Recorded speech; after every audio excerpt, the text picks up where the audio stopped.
시작하겠습니다. 오늘 하루 이슈의 중심. 당신의 아침을 책임지는 직격 인터뷰. 여러분은 지금 KBS 1라디오 최경영의 최강시사와 함께하고 계십니다. 네, 어제 더불어민주당 송영길 대표가 조국 전 법무부 장관의 입시 비리 의혹에 대해 공식 사과했습니다. 민주당 대표가 이른바 조국 사태에 대해서 사과한 건 이번이 두 번째고요. 동시에 야권 차기 대선 주자죠. 윤석열 전 검찰총장에게도 날을 세웠는데 더불어민주당 전재수 의원과 자세한 이야기 나눠보겠습니다. 안녕하세요. 네, 반갑습니다. 전재수입니다. 네, 의원님 어제 송영길 대표 취임 한 달 기자회견이고 이게 일종의 이제 민심 경청 프로젝트 차원에서 한 기자회견이잖아요. 어떻게 들으셨어요? 그렇습니다. 예. 일단은 진정성 있는 기자회견이었고요. 네. 그다음에 민심 경청 우리 행사를 통해 가지고 일주일 진행을 했는데 우리 국민들께서 가장 관심을 가지고 계시는 부동산 문제, 예. 그리고 백신과 가을쯤 가시화될 것으로 예상되는 집단 면역에 관한 문제, 네. 그리고 내로남불도 우리 민주당이 그동안 공정과 정의를 외쳐왔던 것에 비해서 스스로와 또는 자기 자신의 부동산 또 자기 자신의 자녀 문제 이런 문제에 있어서 은행 부들일치가 있었습니다. 그래서 네. 이 부분에 대해서 전반적으로 다시 한번 매듭을 짚는 그런 진정성과 또 여러 가지 국민들께서 관심을 가지고 계신 부분에 대한 소회와 대책 네. 이런 것들을 밝힌 진정성 있는 기자간담회였다.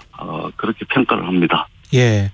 그 당내에서 이른바 이제 강성 당원들의 어떤 반발이 셉니까? 어떻게 분위기는 어떻습니까? 예, 일단 저도 이제 언론 보도를 좀 접하고 예. 민주당의 홈페이지에 이제 당원들의 글들을 쭉 봤습니다. 예. 예. 일단은 사과할 필요가 왜 있냐, 왜 사과하냐, 예. 이런 이제 글들도 좀 상당히 좀 많았고요. 그 비율이 어느 정도나 될까요?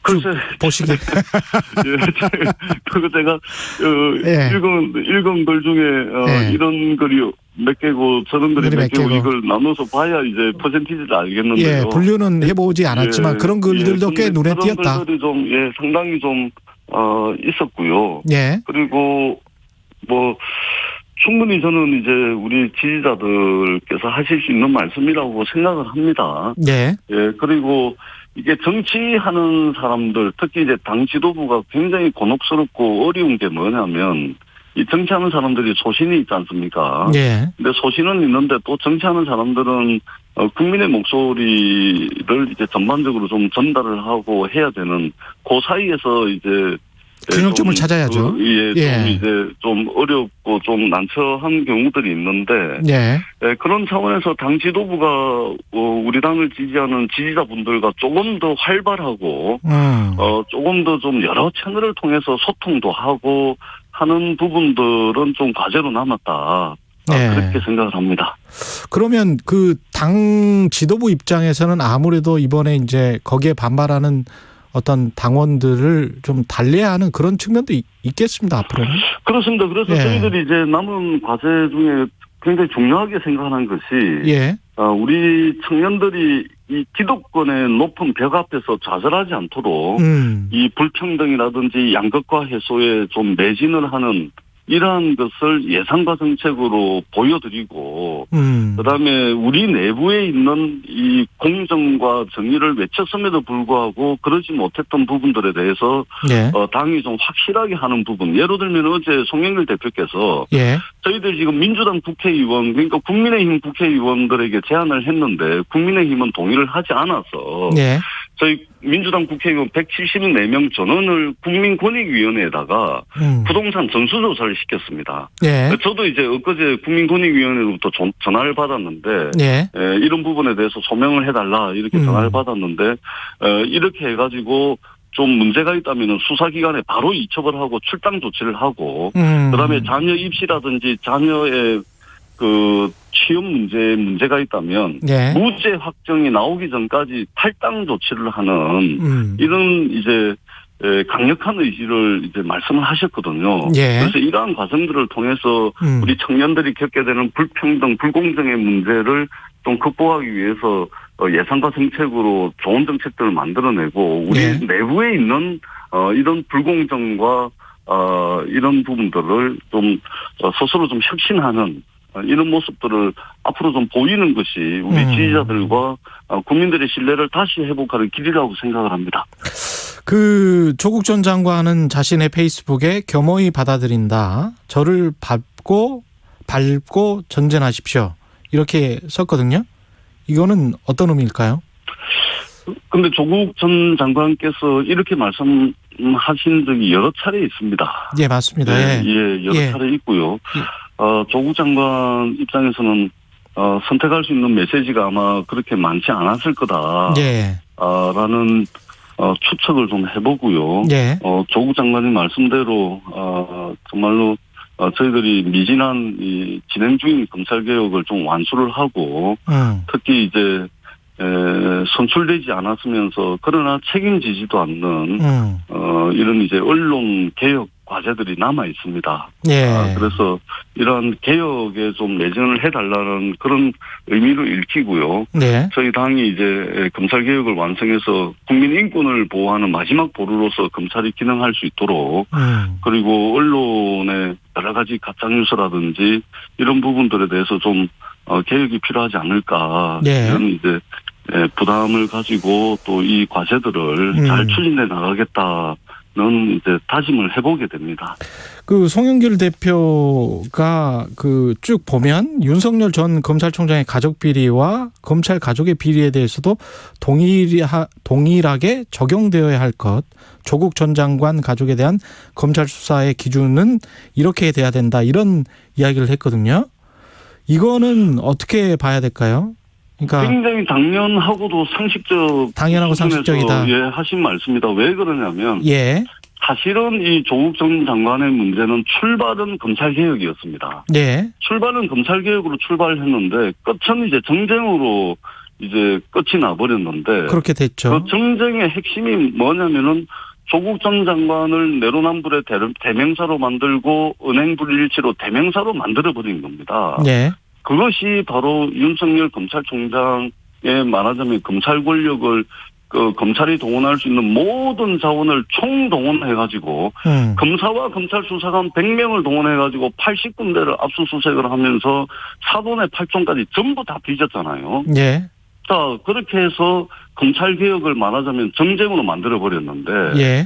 그렇다면은 윤석열 자신의 문제, 장모의 문제, 또 부인의 문제, 또 윤석열 본인의 문제가 만약에 문제가 돼가지고 정치에 입문해서 대권 후보가 되면은 검증의 과정을 거칠 거 아닙니까? 예. 그리고 지금 장모께서는 지금 수사를 받고 재판을 받고 있는 중인데. 검찰이 구형을 했죠, 이미. 그렇습니다. 예. 3년 구형을 했는데 그렇다면 당연히 조국 장관에 대해서 검찰 권력을 행사한 그 수준으로 더도 말고 덜도 말고 같은 잣대와 같은 기준과 같은 검찰 권한으로 수사를 해야지 이것이 윤석열 총장이 정당성이 있는 겁니다. 만약에 그렇게 하지 않으면 예. 율로남불이 되는 겁니다. 윤석열이 하면 로맨스고 남이 하면 예. 표현이 되는 겁니다. 율로남불이 되지 않기 위해서라도 예. 같은 잣대와 같은 검찰 권한의 동원을 통해서 예. 소설의 문제에 대해서 더 엄격한 이런 모습을 보이는 것이 정치인 윤석열 또 대권 후보 윤석열로서 저는 당연한 것이고 그렇게 하는 것이 상식에 부합하는 것이다. 그렇게 생각을 합니다. 근데 지난달 26일에 국민의힘 정진석 의원에 따르면 윤석열 전 총장이 내 장모가 사기를 당한 적은 있어도 누구한테 10원 한 장 피해 준 적이 없다. 사기를 당한 적은 있어도 피해 준 적은 없다. 이렇게 말했다는 거예요. 그 말씀 나오니까 네. 윤석열 장모로부터 피해를 당한 분들이 있습니다. 네. 이분들은 자신들의 실명을 걸고 예. 지금 윤석열 장모와 일부는 법정 싸움을 계속해서 하고 있고 일부는 감옥에 갔다 오신 분들도 있고 네. 그런 분들이 있습니다. 이분들 어제 이제 언론 보도 보니까 이게 윤석열 총장이 하늘도 속이고 땅도 속이고 산천 초목도 속이고 5천만 국민을 속이려고 한다. 하늘이 무너지는 느낌을 받았다. 뭐 이렇게 이제 언론 보도에서 봤는데 네. 자신의 장모를 뭐 평생 비즈니스를 했다 그러던데 무슨 비즈니스인지 저는 묻고 싶습니다. 예. 어떤 비즈니스를 평생을 해오셨는지, 예. 제조업을 하셨는지, IT 산업을 하셨는지, 예. 저는 묻고 싶고요. 예. 설사 10원 한 장 남에게 피해를 준 적이 없다라고 하고 있는데 검찰이 정작 요양병원의 요양급여를 부정수급한 문제 때문에 예. 검찰 구형 3년을 받았습니다. 예. 검찰총장 출신이자 검찰 출신인 분이 검찰이 그러면은 완전히 뭐 날조 조작하고 허위 사실을 가지고서 법정에서 3년 구형을 내렸겠습니까? 저는 스스로를 부정하는 것이라고 생각을 합니다. 그 국민의힘에서는 송영길 대표의 사과에 영혼이 없다. 국민에 대한 존중을 찾아보기 힘들다. 특히 곽상도 의원은 본인과 가족 수사에는 사냥 상처 운운하는 모습이 정말 가증스럽다. 조국 전 법무부 장관을 향해서 이렇게 말하기도 했는데 야당의 입장은 어떻게 보세요?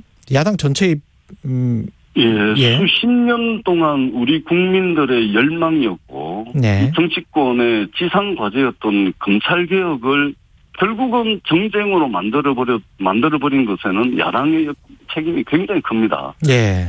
이 정쟁으로 만들어버린 이 역사적 과제인 검찰 개혁의 문제를 정쟁으로 만들어버린 야당의 입장에서는 뭐 이 정도 수준의 논평을 할 수밖에 없을 겁니다. 네. 근데 1년 넘게 그리고 지금까지도 이 검찰 개혁을 놓고서 지금 이렇게 지금 하고 있는데 우리가 이것을 단지 소비하지 말고 네.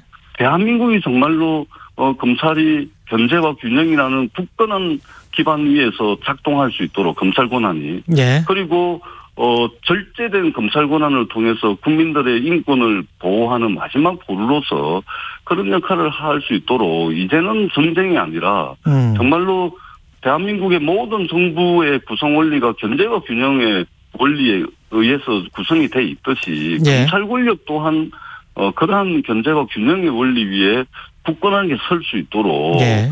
야당도 이제는 좀 정쟁을 하지 말고 네. 그러한 이제 제도적 성과를 좀 낼 수 있는데 힘을 보태주십사 하는 말씀을 간곡하게 드리도록 하겠습니다. 어제 문재인 대통령 국내 주요 4대 그룹의 대표들과 만났는데 이재용 사면이 건의가 되고 관련해서 고충을 이해한다. 국민들도 공감하는 분이 많다. 고충을 이해한다. 국민들도 공감하는 분이 많다.